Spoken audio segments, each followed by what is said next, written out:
नमस्कार, मैं हूं विनोद महला। आप देख रहे हैं दा मुद्दा।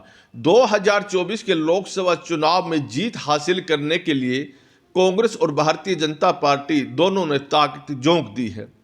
भारतीय जनता पार्टी 400 पार का नारा लगा रही है और इंडियन गठबंधन में भी कुछ ऐसे नेता हैं, अब ये खुलकर बोलने लगे हैं कि कांग्रेस पार्टी 40 के आंकड़े तक आ सकती है। हालांकि कांग्रेस पार्टी का प्रयास यही है कि वो ज़्यादा से ज़्यादा सीटें, और जहाँ तक की बात करें हरियाणा में बेहतर प्रदर्शन कांग्रेस पार्टी करे, इसको लेकर प्रभारियों की नियुक्ति लगा कर दी है।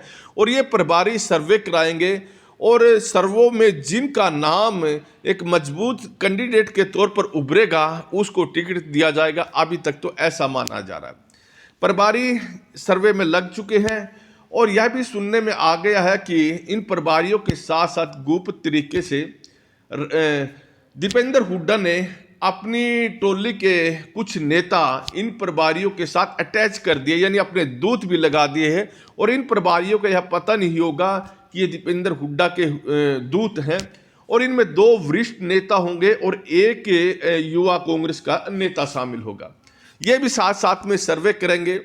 और ये प्रभारी जो नियुक्त किए हैं, ये जहाँ पार्टी हाईकमान को अपनी रिपोर्ट देंगे, वही पार्टी के प्रदेश अध्यक्ष और प्रदेश प्रभारी और पूर्व मुख्यमंत्री भूपेंद्र सिंह हुड्डा को भी अपनी रिपोर्ट दे सकते हैं। और जो दीपेंद्र हुड्डा की ये जो दूत हैं, जो इन प्रभारियों के साथ साथ चलेंगे, तो इनकी रिपोर्ट भी पार्टी के प्रदेश अध्यक्ष के पास जाएगी, मुख्यमंत्री भूपेंद्र सिंह हुड्डा के पास जाएगी और प्रदेश प्रभारी दीपक बावरिया के पास जाएगी। उसके बाद इन रिपोर्टों का मिलान किया जाएगा और रिपोर्टों के मिलान के बाद ये संतुष्ट होंगे जब कि हाँ, दोनों की रिपोर्ट में ये नेता या ये चेहरा मजबूत है, ऐसे में इनको टिकट देना सही है, तो उनको टिकट दिया जाएगा। कांग्रेस हाईकमान की बात करें, कांग्रेस हाईकमान की भी प्रतिष्ठा दांव पर लगी हुई है, क्योंकि अभी से भारतीय जनता पार्टी और उसके सहयोगी दलों ने और ख़ास तौर पर मीडिया में यह बात चली हुई है कि भारतीय जनता पार्टी इस दफ़ा 400 का आंकड़ा पार करना चाहती है और इसीलिए तरह तरह की रणनीति भी बना रही है।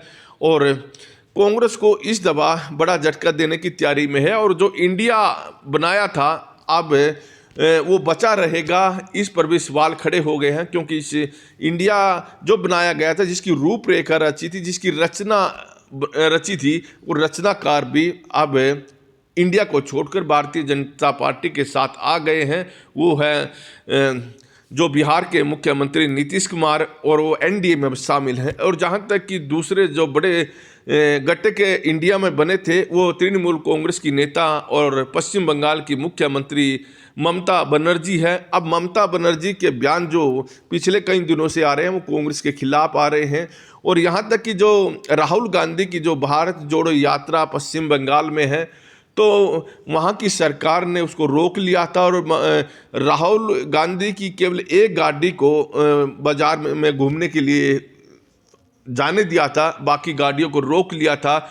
और ममता बनर्जी के 1-2 बयान तो आए हैं कि बिहार में जब राहुल गांधी ने जो बीड़ी बनाने वाले हैं उनके साथ अपने विचार साझा किए, उन्होंने उन पर तंज भी कसा है। और इससे पहले जब भी राहुल गांधी किसी कामगार से मिले या किसान से मिले, उनको लेकर भी घटक दल में भी कई तरह के सवाल खड़े हुए हैं।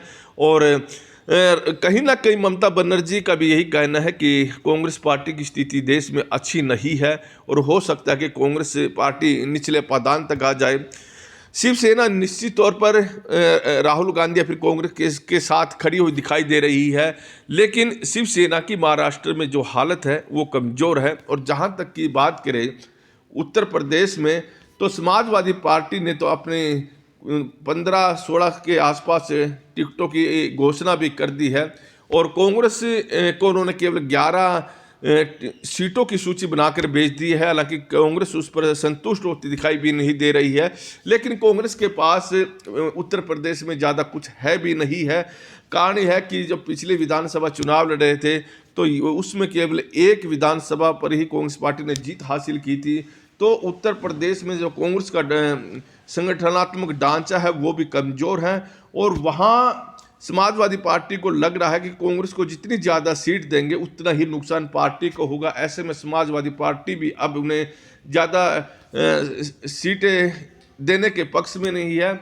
और बीच में जब कांग्रेस पार्टी और बहुजन समाज पार्टी के सुर मिलने शुरू हो गए थे तो समाजवादी पार्टी ने उस पर सवाल खड़े कर दिए थे और वो पीछे हटने लग गई थी। लेकिन जब इंडिया बन रहा था तो उन्हें लगा कि बहुजन समाज पार्टी के साथ जाएंगे तो समाजवादी पार्टी नाराज होगी और दूसरे घटक दल भी भाग जाएंगे। तो ऐसे में पहले ही अब नीतीश कुमार ने गठबंधन छोड़ दिया है और वो कांग्रेस पार्टी पर भी उन्होंने तरह तरह के सवाल खड़े किए हैं कि इन्होंने इस इंडिया को मजबूती दिलाने में कोई प्रयास नहीं किया। और अब तो केवल इंडिया की 6 बैठकें हुई है और जबकि भारतीय जनता पार्टी कई बैठकें ऐसी कर चुकी है और वो चुनाव में पूरी तरह से तैयार होकर मैदान में उतरी हुई है।